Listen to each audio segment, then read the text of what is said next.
Hello guys, welcome back to the study. This is Dheeraj Kumar. अभी हम करने वाले हैं फोर्स ग्रुप वाई के रगा का कंप्लीट मतलब फुल मॉक टेस्ट रगा के लिए। ठीक है, रगा के अंदर जो जो चीज़ें आती हैं उनको कंप्लीटली हम लोग करेंगे, इसके अंदर डिस्कस करेंगे। और एंड में मैं एक चीज़ आपसे कहूँगा, मार्क्स पूछूंगा, बट उससे पहले एक चीज़ आपको बता दूँ कि ये जो 30 मार्क्स का रगा का सेक्शन होता है, ठीक है, 30 नंबर का होता है ना टोटल मिला के। कितने नंबर का होता है गाइस? 30 नंबर का। बट इसके अंदर आपको कुछ एक चैलेंज है, आपको ना 15 to 17 मार्क्स लाने हैं फर्स्ट अटेम्प्ट में क्वेश्चंस को बना के। ठीक है, मेरे बनाने से पहले आप खुद एक इस पे वीडियो को रोक रोक के पॉज कर करके बनाओगे। आपसे अगर 15 से 17 क्वेश्चन सही बन जाते हैं और कितने क्वेश्चन आपने गलत किए माइनस नेगेटिव मार्किंग करके अगर 15 से 17 मार्क्स के बीच में आ जा रहा है इस सेट के अंदर, ठीक है, तो आप रगा के अंदर एग्जाम में गाइज मैं जहां तक उम्मीद कर पा रहा हूं आप 22 से 25 के बीच में स्कोर कर पाओगे। ठीक है, जो कि अगर आप इंग्लिश में 18 नंबर भी लाते हो, क्योंकि इंग्लिश तो लगभग ठीक रह रहा है एयरफोर्स के बच्चों का जहां तक मैं देख रहा हूं, तो आप 40 तक स्कोर कर पाओगे। ठीक है, अगर आप इस रगा के सेक्शन में 20 मार्क्स तक ला देते हो तो फिर आपका सिलेक्शन कोई नहीं रोक पाएगा। ठीक है, तो 20 मार्क्स ला के दिखाओ इसके अंदर। अगर 20 मार्क्स ला देते हो और तो फिर समझ रहे हो ना कि इस सेट के अंदर तो आप एग्जाम में ऑब्वियसली ना 25 से 27 के बीच में स्कोर करोगे, ये चीज़ गारंटेड है। ठीक है, आगे देखो, इसको स्टार्ट करने से पहले बताऊंगा कि आपको ना परीक्षा पे बेस्ड ऑनलाइन टेस्ट सीरीज मिल जाएगी। और एयरफोर्स एक्स की कह लो या फिर वाई की कह लो या फिर एक्स एंड वाई जिसकी भी आप कर रहे हो, बेस्ट टेस्ट सीरीज मिल जाएगी और वो भी 50% डिस्काउंट पे। तो परीक्षा ऐप का लिंक डिस्क्रिप्शन में। और डिस्काउंट कैसे मिलेगा? ये जो कोड दे रखा है ना एग्जाम में 2Z50, इस कोड को यूज कर लोगे तो आपको 50% का डिस्काउंट सीधे आधे दाम पे परीक्षा पे बेस्ट टेस्ट सीरीज मिलेगा। और मैं जो अपना टेस्ट सीरीज लाने वाला था वो नहीं लाऊंगा, बिकॉज मैंने परीक्षा के साथ टाई अप कर लिया है। ठीक है, और लॉट्स ऑफ कंटेंट्स मेरे होंगे यहाँ पे। ठीक है, तो टाई अप का मतलब यही होता है। तो परीक्षा ऐप पे अगर आपको मेरा टेस्ट सीरीज खरीदना है तो आप इस कोड को यूज करके परीक्षा ऐप पे खरीदोगे। लेकिन कौन सा खरीदोगे मैं बताता हूँ, ये जो अग्निवीर करके आएगा ना, Agniveer X Y X and Y, वो वाला फुल लेंथ टेस्ट सीरीज आपको यहाँ पे मिल जाएगा, कंप्लीट एक्स के लिए भी वाई के लिए भी। बस ये कोड यूज करना होगा एग्जाम में 2Z50। किसी कभी भी आप परीक्षा ऐप पे कोई भी एग्जाम बाई कर रहे हो, ये कोड यूज कर लोगे तो आपको 50% का डिस्काउंट मिल जाएगा। ठीक है, MR SSR AA coast guard, तो वहाँ पे मेरे टाइप के क्वेश्चन आपको मिलेंगे। तो चलो इसको स्टार्ट कर लेते हैं। सबसे पहले पहला क्वेश्चन है कि अलमाटी बांध जो है वो किस नदी पर है? ठीक है, अलमाटी बांध जो है गाइज वो कृष्णा नदी पे है। तो ये तो इजी सारी क्वेश्चन था, तो चलो ठीक है। और फिर भी कुछ लोगों को नहीं पता होगा, तो अब इतना जल्दी मैं नहीं बताऊंगा, थोड़ा सा टाइम दूंगा। सेकेंड क्वेश्चन है कि निम्नलिखित में से कौन सी भाषा संविधान की 8वीं अनुसूची में नहीं है? तो संविधान की 8वीं अनुसूची में टोटल 22 भाषाएं हैं। ठीक है, तो 22 भाषाओं में से कौन सी भाषा नहीं है ये चीज बतानी है, तो वीडियो को रोक के दिमाग लगाओ। तो वो जो 22 भाषाएं हैं वो आपको यहाँ पे दिख जाएंगी, वो कौन कौन सी है। ठीक है, तो उसमें से जो फारसी भाषा है आपको ये कहीं भी नहीं दिख रही होगी इसके अंदर। ठीक है, तो फारसी भाषा जो है इसका करेक्ट आंसर हो जाएगा। फारसी हो गया, और पहले वाले का भी ये था, देखा जैसा आपने, और सेकंड का भी आंसर ए है। तीसरे वाले को रोको कि लिंगराज मंदिर जो है वो कहाँ पर है, इसको रोक के जरा दिमाग लगाओ कि लिंगराज मंदिर कहाँ पर है, ये चीज आपको बतानी है। तो वीडियो को रोक के आप बनाओ और मैं बता रहा हूँ आपको, लिंगराज मंदिर जो है ओडिशा के अंदर है, ओडिशा के अंदर है। ठीक है, बोलो कि सबका ए आंसर है क्या? चलो आंख बंद करके ए आंसर कर देंगे, सही बात है, चलो करना आगे। 4 नंबर क्वेश्चन देखो, भारत में झंडा दिवस कब मनाया जाता है? ये क्वेश्चन भी बड़ा ही इंपॉर्टेंट है कि झंडा दिवस कब मनाया जाता है। हम लोग तो सोच रहे होंगे कि 15 अगस्त को तो स्वतंत्रता दिवस मनाते हैं, 26 जनवरी को गणतंत्र दिवस मनाते हैं, झंडा दिवस कब मनते हैं? तो झंडा दिवस हम लोग मनाते हैं गाइस, ध्यान से याद रखना इस चीज को। झंडा दिवस हर साल हम 7 दिसंबर को मनाते हैं। ठीक है, चलो। फोटोग्राफी में मुख्य जो रंग है वो कौन से होते हैं? फोटोग्राफी हो जाए, फोटोग्राफी में फोटो खींचते हो ना तो कलर मिक्सिंग होता है, तो मेनली वो कौन से कलर होते हैं? वो आपने शॉर्ट में याद किया होगा, RGB, red, green and blue. तो red, green and blue option number C के अंदर है, करेक्ट आंसर सी है। अब यहाँ पे जो लोग ए आंसर किए होंगे गलती होगा उनका। क्वेश्चन नंबर 6 देखो, 2021 ज्ञानपीठ पुरस्कार विजेता कौन है? ये करंट अफेयर से रिलेटेड मैंने डाल दिया, तो मैंने पिछली वीडियो में पढ़ाया था ना आपको, प्रीवियस ईयर वाले जो क्वेश्चंस कर रहे थे, तो उसमें 2018-19 में पूछा गया था ज्ञानपीठ पुरस्कार, तो मैंने 21 का डाल के इस बार के लिए मॉक टेस्ट रेडी कर दिया। 2021 में ज्ञानपीठ पुरस्कार विजेता कौन है, ये चीज़ बताओ आप लोग, मैंने पढ़ाया था आपको पता होगा। तो दामोदर माउजो नाम है इनका, जिनको किस भाषा के लेखक हैं ये गाइस, किस भाषा में लिखते हैं? ये कोंकणी भाषा में लिखते हैं। कोंकणी किस स्टेट का ऑफिशियल लैंग्वेज है? गोवा का है। ये क्वेश्चन है, माई एक्सपेरिमेंट विद साइलेंस अब विद ट्रूथ नहीं है यहाँ पे, ठीक है। माई एक्सपेरिमेंट विद ट्रूथ तो गांधी जी का लिखा हुआ है, but my experiment with silence ये किसका लिखा हुआ है, किसके द्वारा लिखा गया है? वीडियो को रोक के जरा सोचो। तो ये समीर सोनी द्वारा लिखा एक पुस्तक है, ठीक है। किसके द्वारा? समीर सोनी के द्वारा लिखा हुआ एक पुस्तक है। अब यहाँ से मैथ का क्वेश्चन स्टार्ट हो जाता है, 6 से 7 क्वेश्चन, मतलब 15 नंबर तक आपको मैथ के क्वेश्चन मिलेंगे। तो ये कह रहा है 8,800 में एक वस्तु को बेचने पर प्राप्त लाभ जो है 7,200 में उसी वस्तु को बेचने पर हानि के बराबर है। तो इसे 9,600 में बेचा जाएगा तो लाभ प्रतिशत क्या होगा, ये चीज आपको बताना है। अगर 9,600 में बेचा जाए तो प्रॉफिट कितना होगा, बट उसके लिए यहाँ पे 2 कंडीशन अप्लाइड है। वीडियो को रोक के दिमाग लगाओ, मैं सॉल्यूशन बताता हूँ। सबसे पहले बेचा जा रहा है इसको 8,800 में, तो यहाँ पे मतलब कह रहे ना कि वस्तु को बेचा जाए तो लाभ जो होगा ना, तो लाभ अपना क्या हो गया, प्रॉफिट मान लो x हो गया। फिर कह रहा है कि अगर किसी वस्तु को अगर 7,200 में बेचा जाए तो इस पे हानि वही होगा जो पिछले वाले पे लाभ हुआ था। तो x रुपीज़ की प्रॉफिट हुई थी तो इस पे x रुपीज़ की क्या हो जाएगी, लॉस। तो इसका कॉस्ट प्राइस क्या हो जाएगा, सेलिंग प्राइस में से क्या कर लोगे आप लोग, प्रॉफिट को घटा लेते हैं हम लोग, यही ना करते हैं, सेलिंग प्राइस में से हम लोग प्रॉफिट को घटा लेते हैं। मैंने सुबह ही आज पढ़ाया था आज की क्लास में।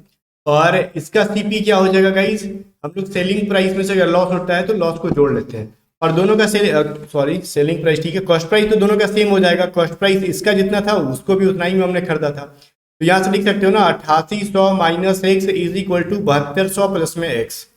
तो 2x बराबर हो जाएगा 1600 और x बराबर कितना हो गया 800, ठीक है। x बराबर 800, अब x बराबर 800 है तो कॉस्ट प्राइस कितना हो जाएगा, या तो अपना x का वैल्यू 8800 में से 800 घटा लो या फिर 7200 में 800 को जोड़ लो, दोनों बात बराबर आएगा। तो 8800 माइनस एक्स मतलब क्या हो गया, 8800 माइनस 800 बराबर हो गया अपना 8,000 रुपया। तो कॉस्ट प्राइस हो गया 800 रुपये। अब बोल रहा है यदि इसे 9,600 में बेचा जाए तो कितना % का प्रॉफिट होगा। देखो खरीदा हमने 8,000 रुपये में, सेल कर दिया हमने 9,600 रुपये में, तो प्रॉफिट कितना हो गया अपने को, 9,600 माइनस 8,000 बराबर 1,600 रुपये, ठीक है। तो ये प्रतिशत में बदलो तो 1,600 इंटू 100 बटा में कितना में खरीदा था उसको नीचे रखते हैं हम लोग 8,000। अब ये सभी चीजें सुबह में आज की क्लास में हम लोग सीखे थे प्रॉफिट लॉस में, तो ये 0 0 कट जाएगा, ये हो जाएगा 8 दूनी 1 मिनट रुक जाओ, यहाँ पे हमने ये 2 बार 100 लिख दिया, ये गलत है, एक ही बार 100 होता है। चलो तो ये कट गया, तो ये 0 कट गया, तो ये 8 दूनी 16 20%, ठीक है। तो P प्रतिशत का वैल्यू आ गया 20%। और यहाँ पे जो 100 होता है ना, मैंने ध्यान नहीं दिया कि मैंने 2 बार 100 लिख दिया था, ये एक ही बार 100 होता है, ठीक है। तो 100 से मल्टीप्लाई करना होगा तो एक ही बार करना होगा। तो इस तरीके से हमने 20% का प्रॉफिट पाया, ठीक है, 9,600 में अगर इसको बेचा तो। That is clear, I hope ये क्लियर होगा। क्वेश्चन नंबर 9 देखो, 2 समान त्रिभुजों के क्षेत्रफल क्रमशः 121 वर्ग मीटर और 64 वर्ग मीटर है।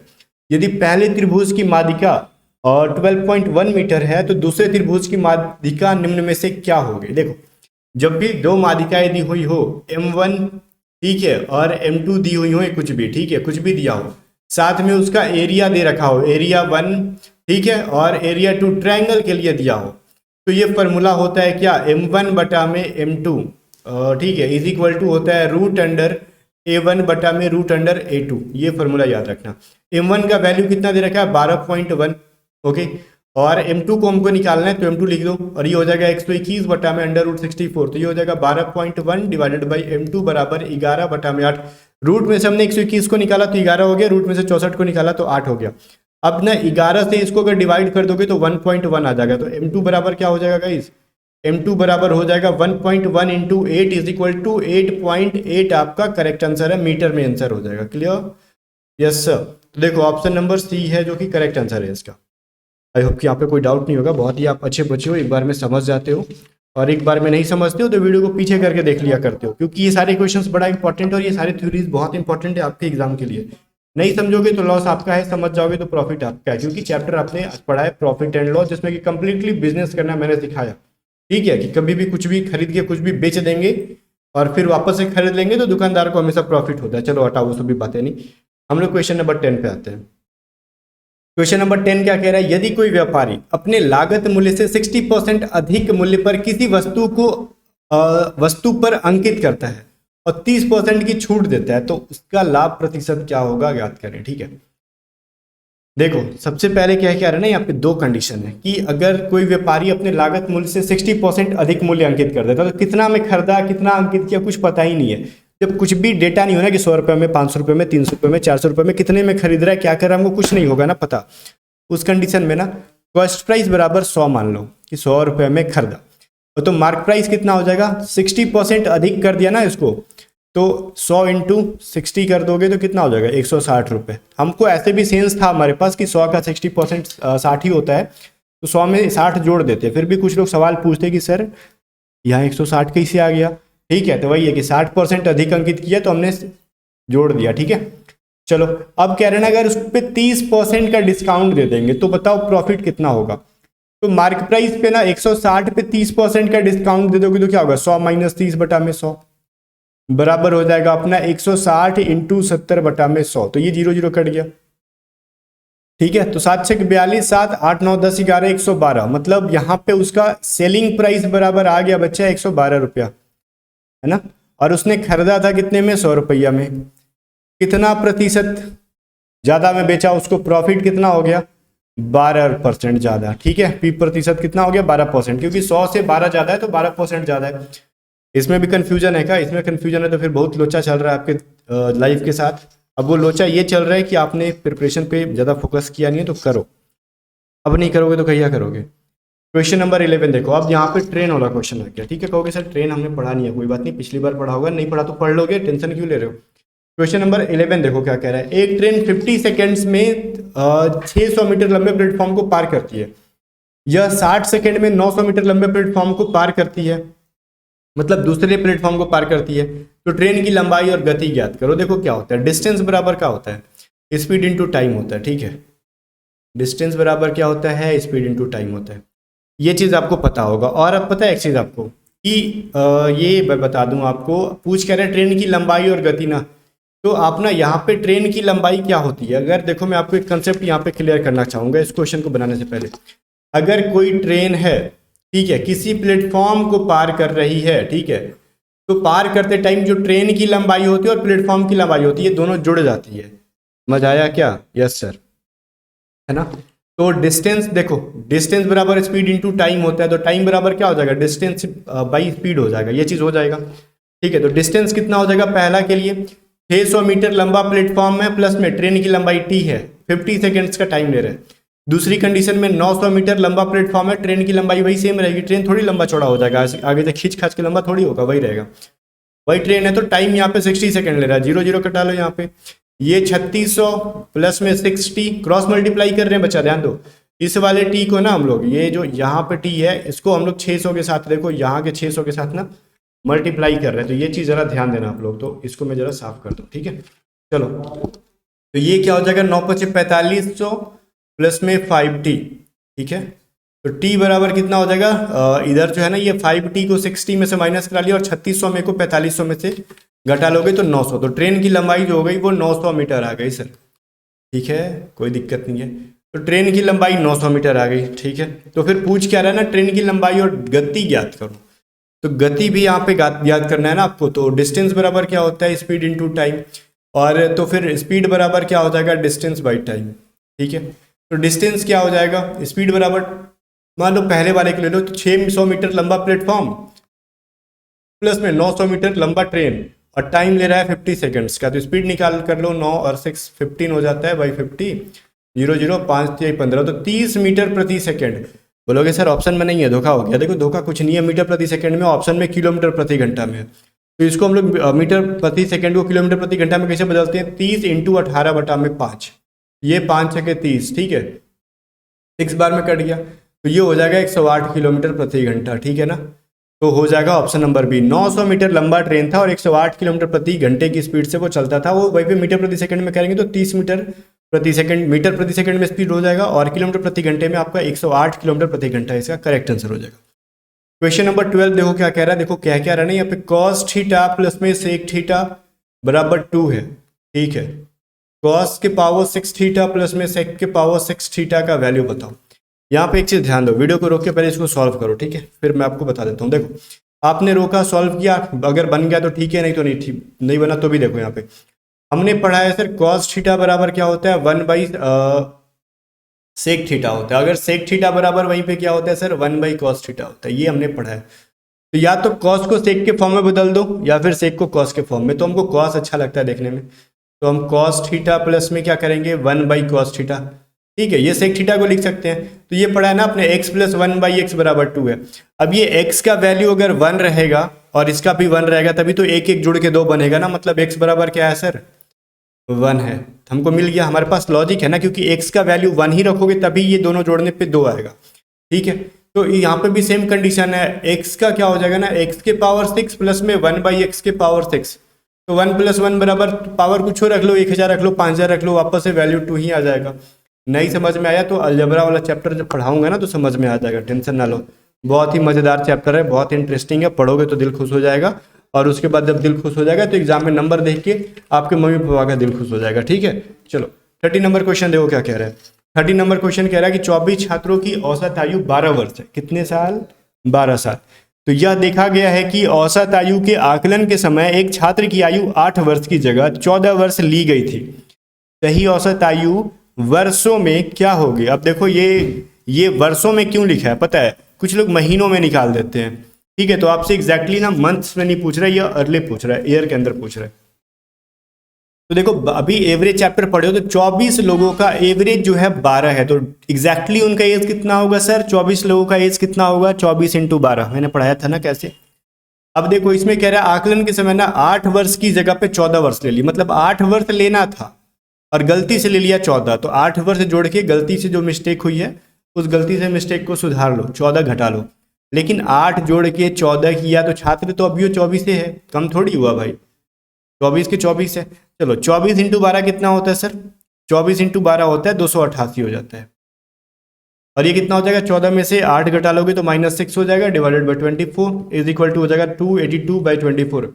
तो एक बार में कटाओगे तो 11 और 11 पॉइंट कितना हो जाएगा आपका? 75 हो जाएगा ना यहाँ पे ईयर्स, ठीक है। कटा के देख लो, मैंने तो सॉल्व करके आंसर रट लिया है, मुझे तो पूरा याद है। देख रहे हो कितना फराटे से बना रहा हूँ, क्योंकि मुझे पूरा प्रोसेस जो इसका याद है, क्योंकि आपको बताने से पहले मैं एक बार सॉल्व करता हूँ, ठीक है। क्वेश्चन सेट करता हूँ तो सॉल्व करते करते आंसर याद हो जाता है एग्जैक्टली। अभी आप देखो और देख के बनाओ, बनता है तो ठीक है, नहीं बनता तो भी ठीक है, कोई दिक्कत थोड़ी है। और गाइस एंड में ना एक बात मैं पूछूंगा आपसे, एक बात मैं आपको बताना भूल गया था, सुनो सुनो सुनो सुनो, बहुत इंपॉर्टेंट है। जो इस वीडियो को 2 जुलाई को देख रहे हो ना उनके लिए ये न्यूज़ है। 3 जुलाई को मतलब आपका 2 जुलाई को सैटरडे या 3 जुलाई को संडे या संडे को 8 बजे मॉर्निंग में जो एक क्लास चलती है, उस क्लास के अंदर ना मैं कुछ एक कंपटीशन रख रहा हूँ आपको संडे के दिन। तो उस संडे को 8 बजे लाइव टेस्ट ज्वाइन करना, उसमें जिसका ज़्यादा स्कोर रहेगा हम लोग काउंट कर लेंगे किसका ज़्यादा है, उसका टेंशन मेरे पे, हम लोगों पे छोड़ दो, आप टेंशन ना लो।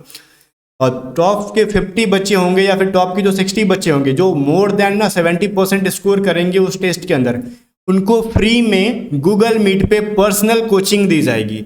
समझे क्या? 7 दिन तक स्पेशल एयरफोर्स वाई ग्रुप के लिए तैयारी कराएगी और वो 7 दिन जो है ना धमाकेदार होगा, क्योंकि हम लोग टॉप बच्चों को चुन रहे हैं। क्योंकि देखो एग्जाम डेट बहुत करीब है, तो मैं सोच रहा हूँ ना कि जो बच्चे एवरेज भी हैं पढ़ने में उनको मैं सेलेक्ट कर लेता हूँ वहाँ से और उनको एवरेज से एडवांस बना देता हूँ, ताकि इस बार उनका सिलेक्शन हो जाए। और जिन बिल्कुल भी लो लेवल के बच्चे हैं उनके लिए यूट्यूब सही जगह है, बिल्कुल आप यूट्यूब पे पढ़ो, ठीक है। आगे देखो, ये न्यूज़ थी आपके लिए। और बोलोगे सर आप फ्री में काहे कर रहे हो, कोई फ़ायदा है क्या? हाँ मेरा एक फ़ायदा है इसके अंदर, पता है क्या? मुझे सुकून मिलता है करके, बस यही फ़ायदा और कुछ नहीं।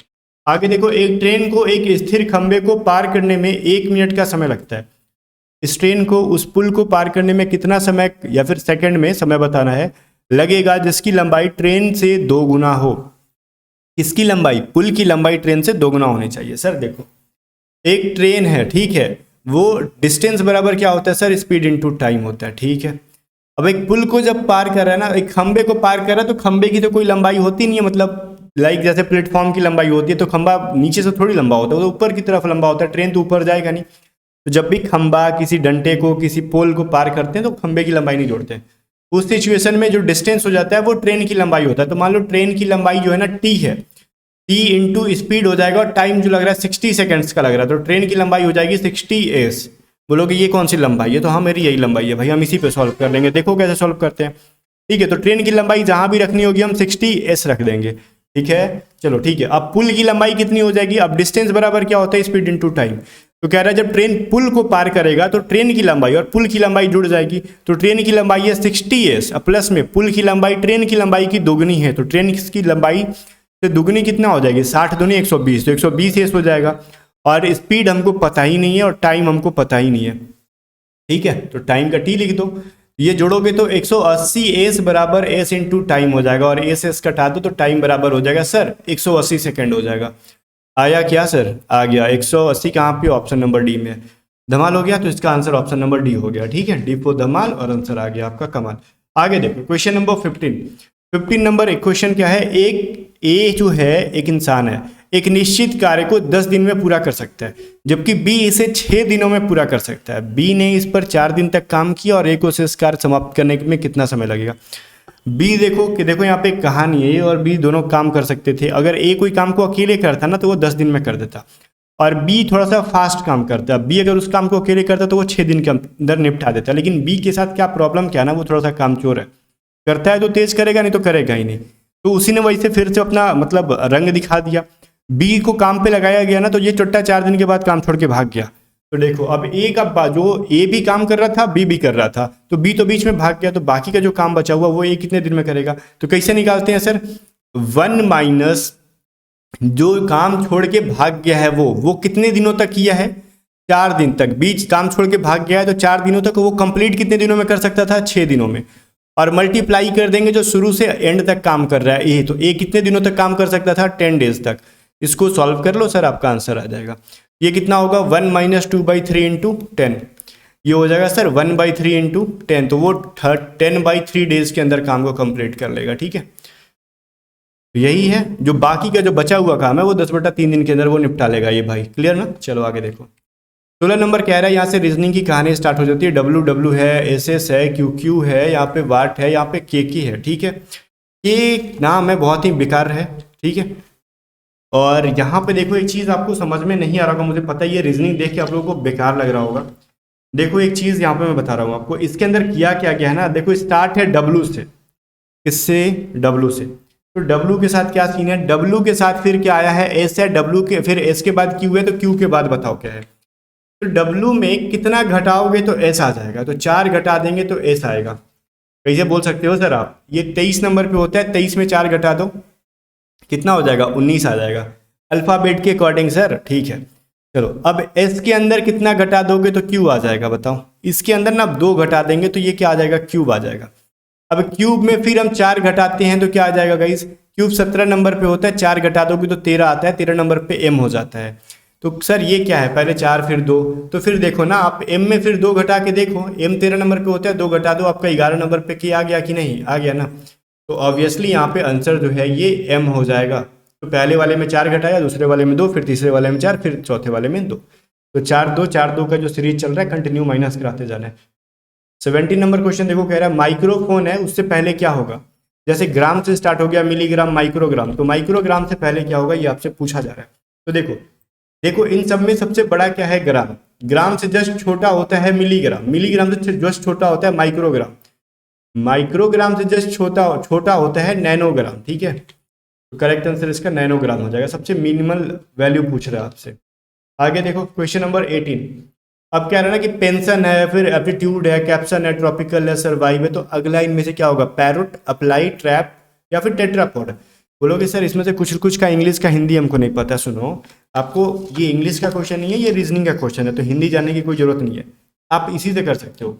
जैसे कैसे कर सकते हो, सुनो सर, ये जो पेंशन लिखा है ना, PENSION, इसमें कितने सारे अल्फाबेट है, 3 3 6 और 1 7, तो टोटल 7 अल्फाबेट है।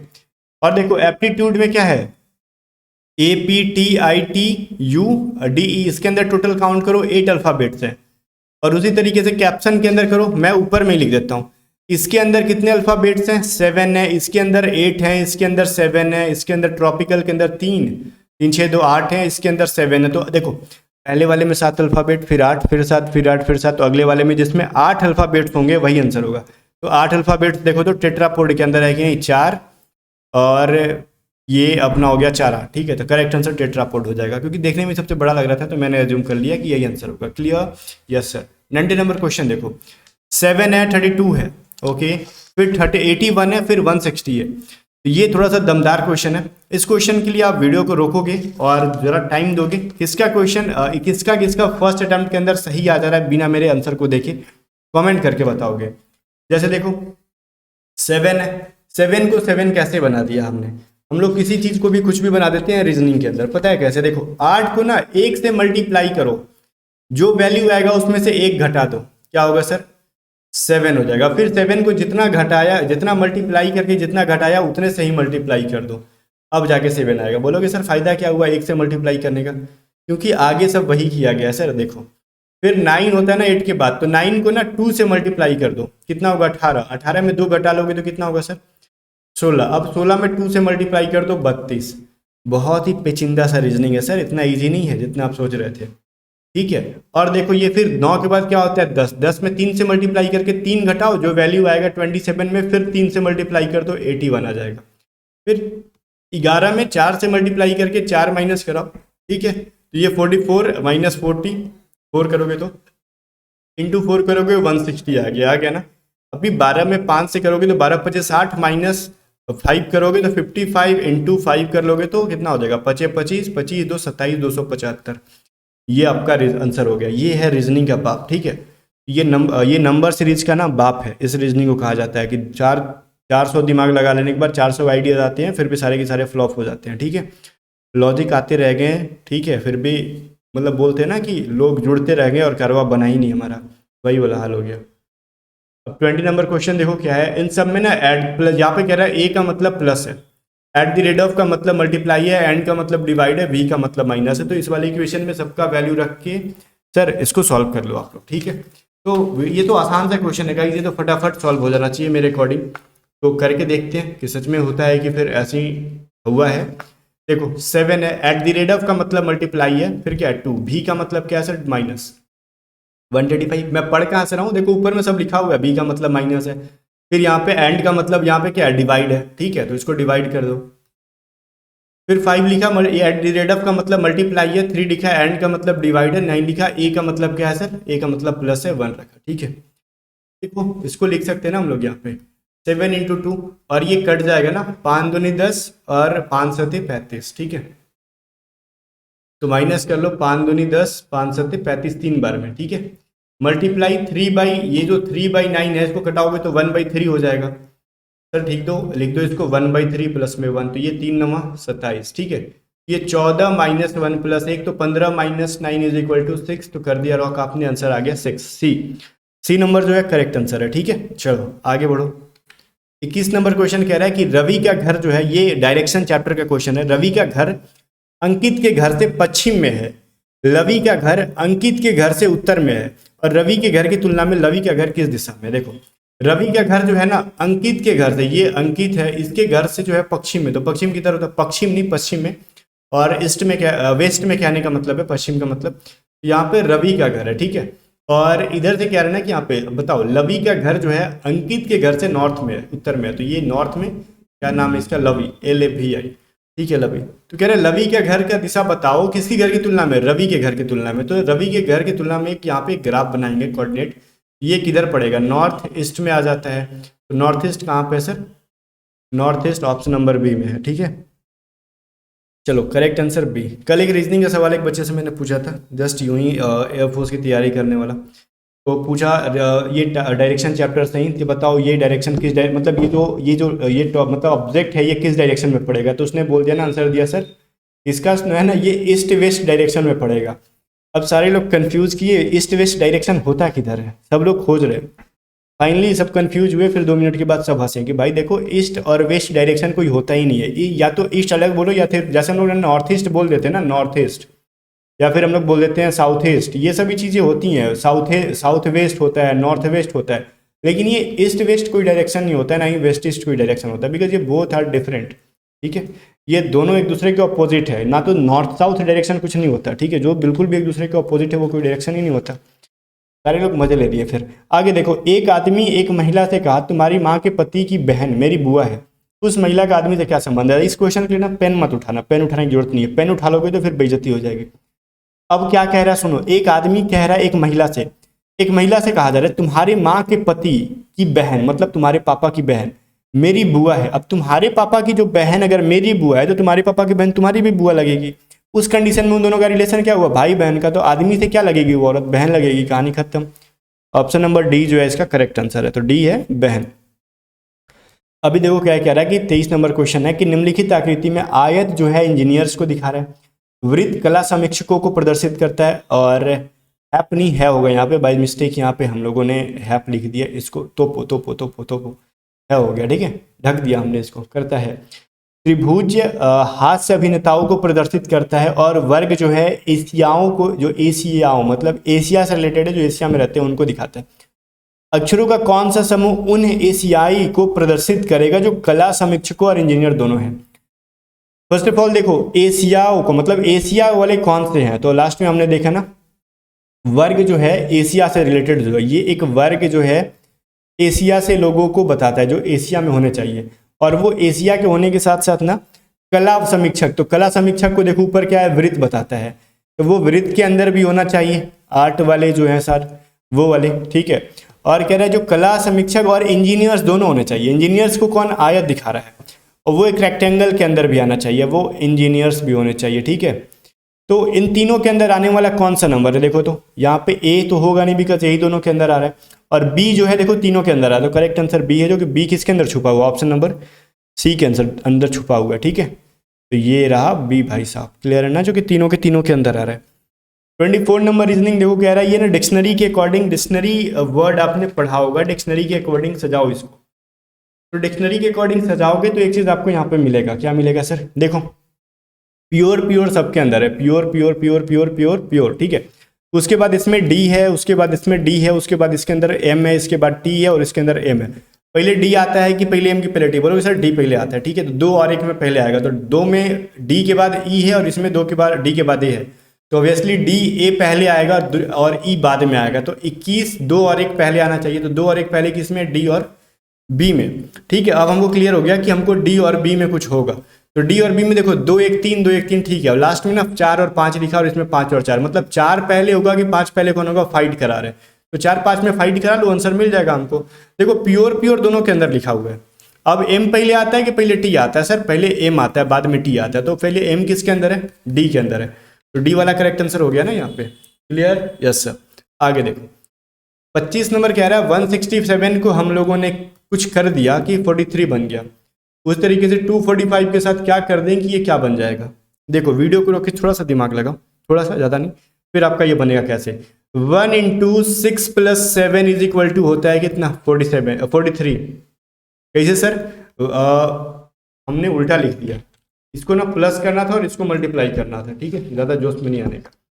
ये क्या होगा भाई, प्लस इंटू मल्टीप्लाई, इसको प्लस करो, ये क्या हो जाएगा 42 + 43 बराबर हो गया ना, 7 × 6 42 हो जाता है। उसी तरीके से 2 प्लस में 4 × 5 हो जाएगा कितना, 20 + 2 = 22। करेक्ट आंसर आ गया, उखाड़ लो इसको, जो उखाड़ना है भाई इसका, ऑप्शन नंबर डी इसका आंसर हो गया, ठीक है। चलो तो 20 जो है 22 जो है 20 का करेक्ट आंसर है, ठीक है। तो ये जो था, मुझे पता है ना कि आप में से बहुत सारे लोगों का ये नहीं बना है, ठीक है। तो कौन कौन ने फर्स्ट अटेम्प्ट में बिना सॉल्यूशन देखे बनाया, जरा कमेंट करके बताना मुझे, ठीक है। आगे देखो 26 नंबर क्वेश्चन क्या कह रहा है, ये नॉन वर्बल के पास क्वेश्चन आते हैं, बहुत ही सनका देते हैं।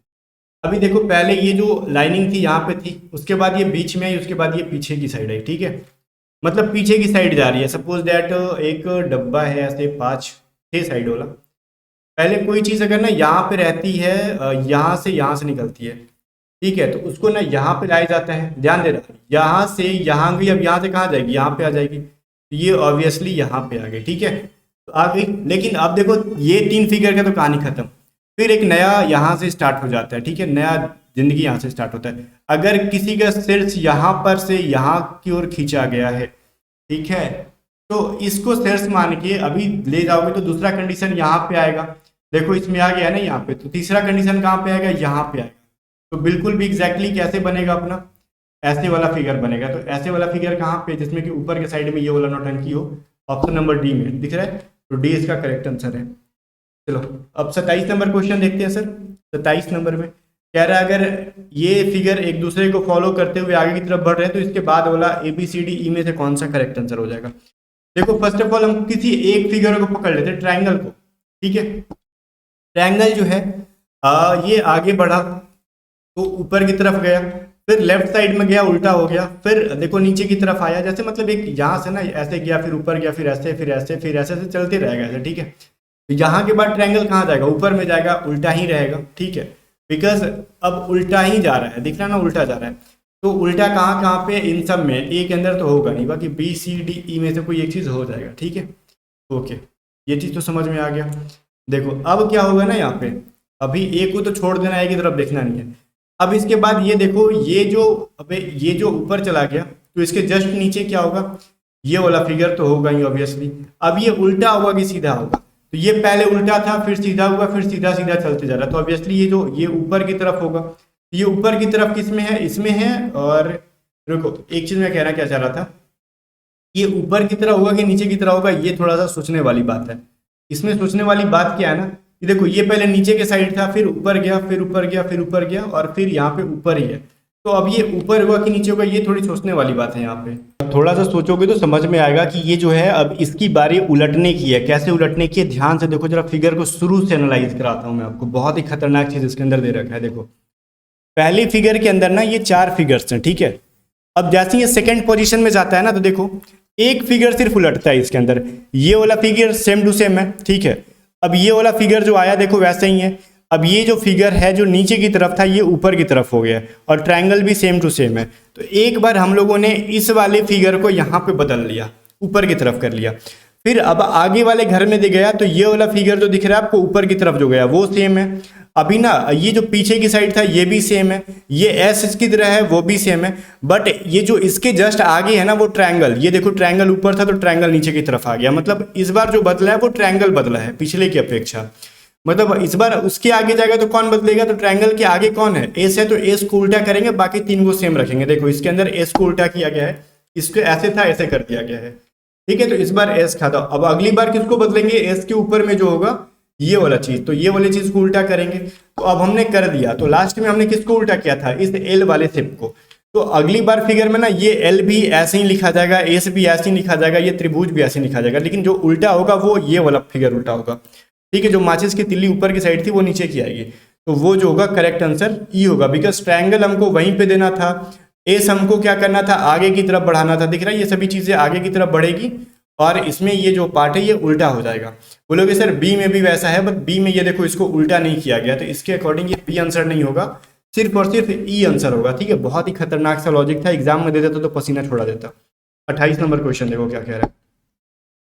28 नंबर क्वेश्चन कह रहा है, ये सिंपल सा लॉजिक है। देखो ये जो है ना, ये जो पॉइंट है ये आगे की तरफ बढ़ा है एक घर में, ठीक है। जस्ट इसके बाद पहला राउंड है, इसके बाद इसमें से जो गया है ना 1 और ये 2 दूसरा पोजीशन पे भेजा गया है। अब ये इसके बाद देखो ये यहाँ पे था ना, तो 1 2 3 तीसरे पोजीशन पे आ गया। तो इस बार जो है ध्यान से देखो, तो तीसरे पोजीशन से यहाँ पे था, पहले यहाँ पे था ना पिछले वाले फिगर में, तो 1 2 3 4 चौथे पोजीशन पे आ गया। तो अभी यहाँ पे है ना, तो अगला जो फोटो हो जाएगा 1 2 3 4 5, ये जो इस साइड से निकला है ना, बिल्कुल यहाँ से निकलेगा।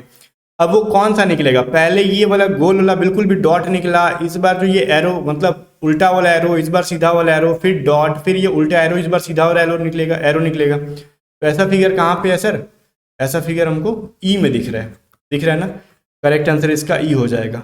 चलो थोड़ा सा लॉजिक लगाओगे तो नॉन वर्बल ऐसे ही बनता है। अब देखो इसमें से क्या होगा, अब देखो अगर वीडियो को रोक के बताओ इसमें से डिफरेंट कौन सा है, सबसे अलग कौन सा है, तो आपको समझ में आएगा। मान लो ये कोई इंसान है, ठीक है।